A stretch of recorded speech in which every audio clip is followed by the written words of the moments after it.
စီကန်းဟာအိမ်ကစတယ်စီကန်းဟာအမေစီကစတယ်မှန်ပါတယ်ရာနှုန်းပြည့်ကိုမှန်ပါတယ်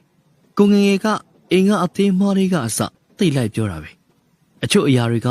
ငယ်သေးလို့မသိတာနေမှာပေါ့ကြီးလာတော့လေသူဟာသူစီကန်းရှိတော့မှာပဲလို့တွေးခဲ့ဘူးလားအခုအသက်တွေကြီးလာပတ်ဝန်းကျင်ကလူတွေကိုတွေ့မှကိုလူရင်ကြီးတယောက်အစင်တန်းရှိနေတတ်တဲ့သူတယောက်အဖြစ်နဲ့တွန်တင်ပေးလိုက်တဲ့အိမ်ကိုကျေးဇူးတင်မိတယ်တိုင်းလက်မီးကိုပြန်ပိတ်တာမျိုးရေချိုးကန်မီးကိုပြန်ပိတ်တတ်တဲ့အလေးအထားတွေသူများဖက်နှက်ကိုတိုက်မိသွားတာကအစနေရာတကျပြန်ထားပေးတာမျိုးတွေကိုယ့်ရဲ့အယောင်စွန်းတတ်တဲ့အင်ကြီးကိုသူများအင်ကြီးနာကပ်မလန်းမိတာတွေအစာရှိတဲ့အသေးအဖွဲလေးတွေဆိုပေမဲ့ရင်ကြီးတဲ့အပြုတ်မှုလေးတွေကိုယ်မှရှိနေတာကိုဂုဏ်ယူတယ်ပတ်ဝန်းကျင်မှာတော့ကိုဟာမဟုတ်ဘူးကိုအဆင်ပြေပြီးတာပဲဆိုတာလူမှုရေးနားမလည်မှုတချို့ကိုမြင်ရတာတော်တော်စိတ်ဆင်းရဲမိတယ်တမင်းစားပွဲရင်ကျင်းမှုတိတ်ကိုအရေးကြီးတာပြက်ပြက်နဲ့မမြင်နဲ့တမင်းလုံးတွေမဖိတ်စင်နဲ့ဟင်းညိုတောက်ရင်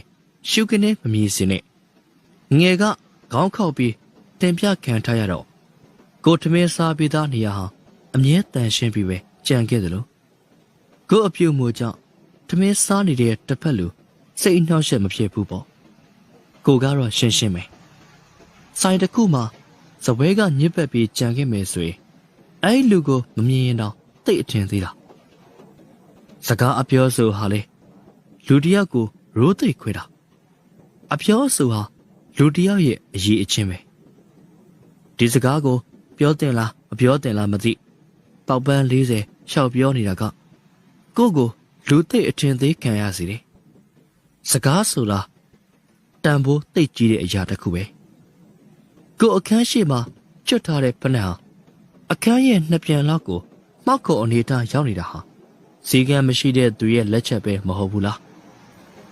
ကိုပစ္စည်းမဟုတ်ရင်လေလွယ်ယူမကင်နဲ့လူကြီးတွေနဲ့စကားပြောရင်ဘယ်လိုပြောလူကြီးတွေရှေ့ဆိုရင်ခေါင်းငုံသွားဟုတ်ကဲ့ခင်ဗျာဆိုတာကိုထည့်ပြောစတဲ့ငငယ်ကဆုံးမခဲ့တာလေးတွေကတိတ်ကိုအသုံးဝင်တယ်စီကံနဲ့ရင်ကျဲမှုဟာဆက်ဆက်နေတယ်စီကံမရှိလို့ရင်ကျဲမှုမရှိလို့လူမှုရေးနားမလည်လို့ဆိုတဲ့အဲ့လူတွေဘာဖြစ်လဲဘာမှထိခိုက်တာတော့မဟုတ်ဘူးပေါ့မရှိဘူးပေါ့သူကပဲသူများကိုထိခိုက်နေတာကိုဒါပေမဲ့ image သူ့ရဲ့ပုံရိပ်ကတော့တိတိတတ်တာကိုကြာဆင်းသွားပြီ no standard အဲ့ဒီစကားကရိုင်းနေ